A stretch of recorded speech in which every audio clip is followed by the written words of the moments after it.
Secretary of Education is taking steps to address. Thank you, Mr. Speaker. Brian Robertson. Thank you, Mr. Speaker. I think it's very important just at the outset to say that this report does scatter around the blame for what happened. And we've had ministers on their feet who've talked about the problems with the Ministry of Education and the problems with the State Services Commission and the problem with Price Waterhouse and the problem, goodness only knows, probably inside the schools. And we've got a whole lot of blame in here about how complex it is to pay people who don't all work a 40-hour week in one place and how terribly, terribly difficult all of that is. But there's something missing from this report. And what's missing from this report is the acceptance of blame from the ministers who got the 5th of June report in 2012 and said go live. That's what's missing from this report. And Mr. Speaker, that is fundamentally flawed. This report ought to share the blame across not only those officials who were working on this issue, but those ministers who finally took the decision to go live on the 5th of June 2012. Those ministers are Hikia Parata, Craig Foss and Bill English. It is a fundamental principle of our Westminster system that ministers will take responsibility for the actions of their agencies. It is unacceptable, Mr. Speaker, to have ministers come down to this House and tell us that they are not going to take that responsibility. The speech that Craig Foss delivered in this House was disgraceful because he went out of his way to find quotes in the report that would mean that he did not have to take responsibility.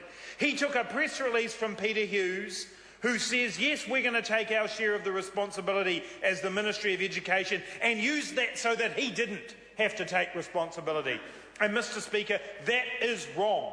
It is wrong for ministers to stand up in this House and not take their share of the blame. On this side of the House, we are not saying it's just the ministers. Of course it's not just the ministers. But as Trevor Mallard pointed out, what's the point?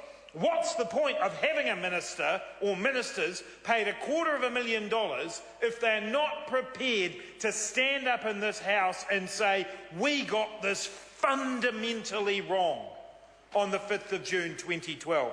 And Mr. Speaker, it's important to look at the report, and Mr. Foss alerted us to page 88 of the report. It's actually important to look at the report and say that ministers were briefed in May 2012 about what was happening. And in that paper that they were briefed on, they were invited to consider arrangements for rapid decision-making if it became necessary to terminate Novopay. So in May, ministers were being told things had got to such a point that it was possibly necessary to terminate the contract with Novopay. And a mere matter of weeks later, they receive a briefing that gives contradictory advice about whether or not all the milestones for the project had been met, only weeks after being told they might have to terminate the contract. And they say it's all fine. They say that's fine, we're just going to sign it through. That's not adequate oversight by ministers. Ministers are paid the big bucks to ask the hard questions. They are meant to ask those questions, and they completely failed to do so in this case. To get a report, as they did in June, that said, Mr. Speaker, there were 150 software defects and 5,913 payslip errors in the testing. That's just the testing, Mr. Speaker.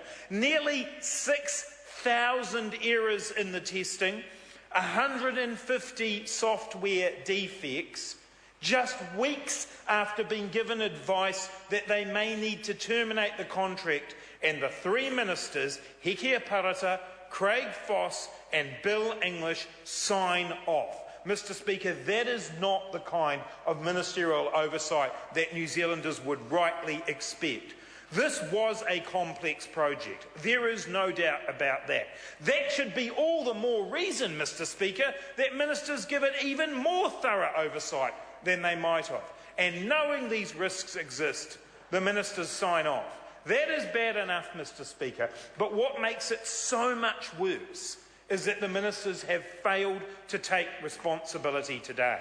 And we've had all kinds of faux apologies over the last few months. We've had people apologising for the difficulties that have been caused and apologising for the extra work that's been put on staff. They're not real apologies. They're not apologies for saying, I'm the minister and I stuffed up. I made the wrong decision.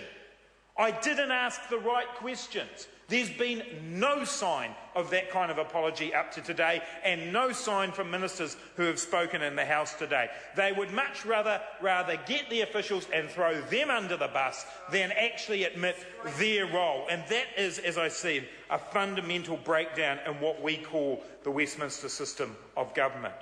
There's a chapter in this report called Leadership, and it starts off by talking about the Secretary of Education. Well, that's a flaw in this report.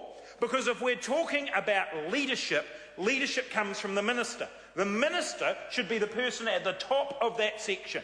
And instead, what we see is immediately the turn to the Secretary of Education. There have been faults by officials in this process, quite clearly. Where's the acknowledgement of the fault by the ministers who said go live in June 2012 when they were presented with contradictory evidence? Mr Speaker, I also want to today pay tribute to the school staff who have dealt with the problems that have come up from this. As most MPs in this House will have done, I have been in schools in my electorate as they have tried to grapple with the Novopay problems. I have seen school administrators with decades of experience reduced to tears because they could not make the system work, and in the early days particularly, they got the reaction from government that it was basically their fault. That was the message. Craig Foss, when he was the minister, was sending out the message it was the fault of the school administrators. They deserve a proper and thorough apology from Craig Foss and the ministers on the other side of the House because of the stress that they went through. School administrators who have had to give up their jobs because of the stress. That's what's happened across New Zealand, and those staff deserve better. I also think that the teachers and the other school staff who've been affected by this deserve a tribute, because they've kept showing up to work, Mr Speaker. They've shown up to work day in, day out, and it's not just the teachers. It's the support staff. It's the teacher aides, often paid just above minimum wage, who need that pay. They rely on that pay. They live week to week. They need the money. Ministers over there may not understand that, but that's what was at stake here. People who need the money. New Zealanders deserve, Mr Speaker, when they go to work, to expect to be paid. When people go to work in New Zealand, they should know two things: that they're going to come home safely after a day's work, and that they'll actually get paid for their jobs. And that didn't happen here, Mr Speaker. And that didn't happen for far too long before this government actually got up and said they were going to try and do something about it. That was the fault of leadership that should have been found in this report. Mr Speaker, it's not only on the 5th of June that we need to look at this, and I'm interested by a line in the report that talks about the context in which this happened. I'm going to quote from page 83 of the report. The Ministry's relationship with the school sector has in recent times been uneasy and sometimes highly politicised.